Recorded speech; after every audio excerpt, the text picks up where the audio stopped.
नमस्कार दोस्तों, मैं हूं दिनेश केवरा। बहुत बहुत स्वागत है आपका देश प्रदेश के इस प्रोग्राम के अंदर। दोस्तों, आज हम बात करने जा रहे हैं ब्लैकस्टोन के मुखिया जो भारत में हैं, उन्होंने एआई के बारे में क्या कहा है। बहुत मुख्य खबर है, खास तौर से एंथ्रोपिक ने तो तहलका मचा के रखा हुआ है, उसके ऊपर मेरे अलग से प्रोग्राम्स भी आ रहे हैं। इसके अलावा अमेरिका ने चाइना की घेराबंदी करने के लिए बहुत बड़ी संख्या में F-35 को अपने जो मित्र देश हैं उनको देना शुरू किया ताकि चाइना का मुकाबला किया जा सके। और इसके साथ ही ईरान के साथ मसला कुछ बिगड़ता हुआ नज़र आ रहा है। मुझे लगता है कि अभी लग रहा था कि जैसे हो सकता है कि बातचीत कामयाब हो जाए, लेकिन शायद बातचीत उतनी कामयाब ना हो पाए जितनी की उम्मीद की जा रही थी।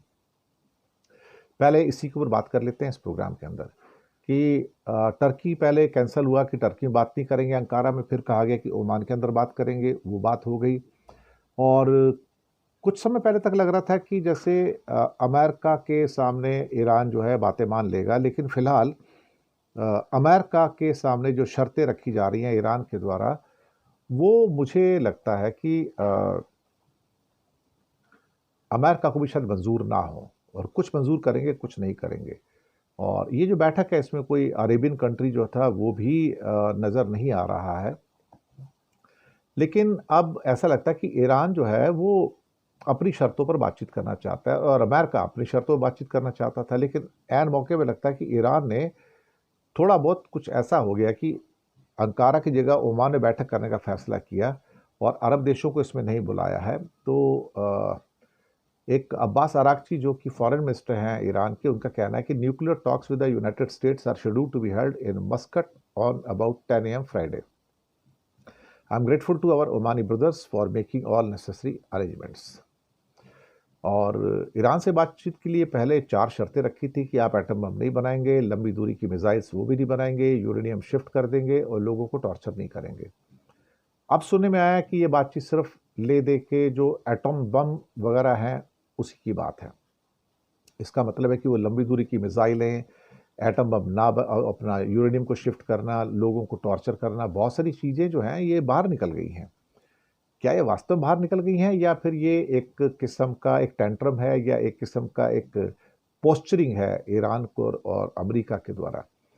अ, ओमान में अंकारा से बैठक का शिफ्ट होना, मस्कट में जाना, ये अपने आप में पहला इंडिकेशन है कि जहां पर टर्की शायद अपना हित साधने की कोशिश कर रहा था, लेकिन टर्की को बाहर कर दिया गया। और अल्टीमेटली अब ईरान और अमेरिका दोनों आमने सामने होंगे। सुनने में आया है कि खमनई बातचीत करने को तैयार नहीं है।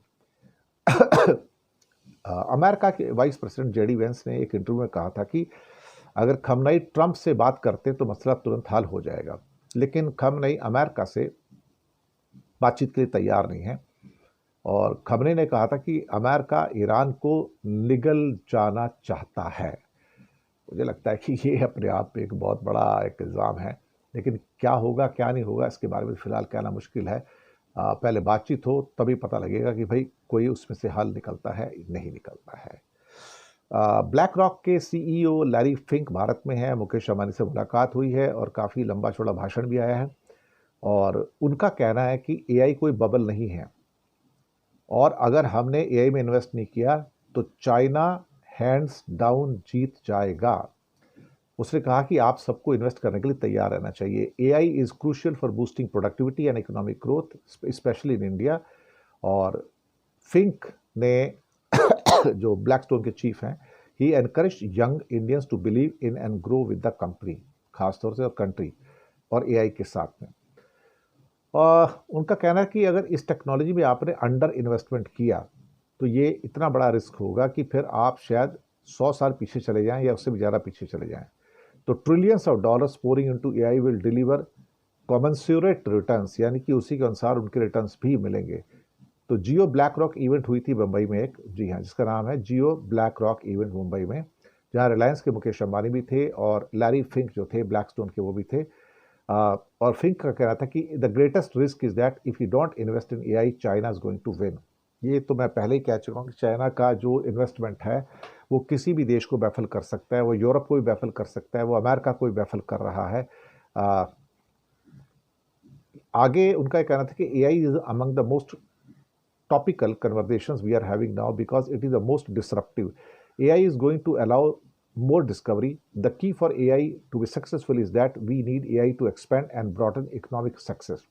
आगे कहते हैं, in so many developed economies, there are so many deficits. Can AI increase productivity? And if so, can we increase GDP with a diminishing population? That's going to be the question. I believe that that is going to be a profound yes. India is at the nexus of this, ये उनका कहना है. वो कहते हैं कि India is more accepting of technology than many of the developing countries. It was a wonder to watch the digitization of the rupee, and so to be, AI is going to be the powerful growth engine in the world. बातें तो बहुत सारी की जा रही हैं और आगे उनका कहना था, अंबानी साहब का भी कहना था कि we want to invest with people who have ambition, who have the guts to do things that break the mould and that changes society, like mister so called Ambani साहब की बात है. तो यंग जो इंडियंस हैं उनके लिए ये एक मैसेज बिल्कुल सामने खड़ा हुआ है. इसके साथ एक और खबर है कि अमेरिका चीन की घेराबंदी कर रहा है. जी हाँ, लॉकहीड मार्टिन के मुताबिक 2035 तक एशिया पैसिफिक के अंदर करीब करीब 300 F-35 तैनात हो जाएंगे. जी हाँ, 300. अभी उनके पास 279 F-35 है. ये ऑस्ट्रेलिया है, जापान है, दक्षिण कोरिया है और सिंगापुर है. चाइना अपनी एयरफोर्स में J-20 और J-35 शामिल कर रहा है, लेकिन ऑस्ट्रेलिया, जापान, दक्षिण कोरिया और सिंगापुर के द्वारा ये सारी की सारी जो घेराबंदी है ये आपके सामने है. उनका कहना है कि 5th जनरेशन के जो F-35 हैं वो 300 से ज़्यादा यहाँ पर प्लेन हो जाएंगे. और सिंगापुर एयर शो के दौरान मीडिया को ये बातें जो हैं वहाँ पर बताई गई हैं.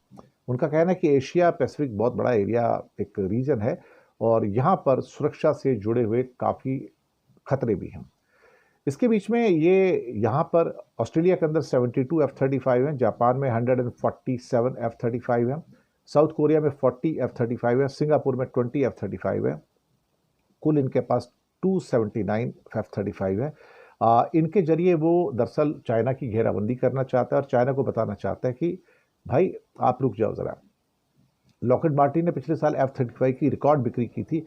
191 एयरक्राफ्ट डिलीवर किए. F-35 के 191 एयरक्राफ्ट. इस साल 156 जो F-35 विमानों की डिलीवरी लॉकहीड मार्टिन करने जा रहा है.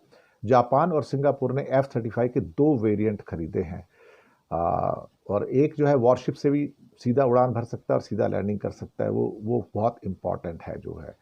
तो F-35 काफ़ी खास है, बहुत एडवांस है, पूरी दुनिया का डार्लिंग भी है. महंगा तो है, इसमें कोई शक वाली बात नहीं है, लेकिन ये वर्टिकल टेक ऑफ भी कर सकता है, वर्टिकल लैंडिंग कर सकता है. तो ये अपने आप में एक मार्वलस उसके पास एक टेक्निक है. शुक्रिया आपका बहुत बहुत. चैनल को सब्सक्राइब कीजिएगा. हो सके तो छोटी छोटी आर्थिक मदद कर सकते हैं. नीचे हमने आपके लिए UPI नंबर और बैंक अकाउंट नंबर दिए हैं. किसी एक को चुनकर छोटी सी मदद करेंगे तो अच्छी पत्रकारिता को बचाने में आप हमारे सहयोगी भी बनेंगे. धन्यवाद.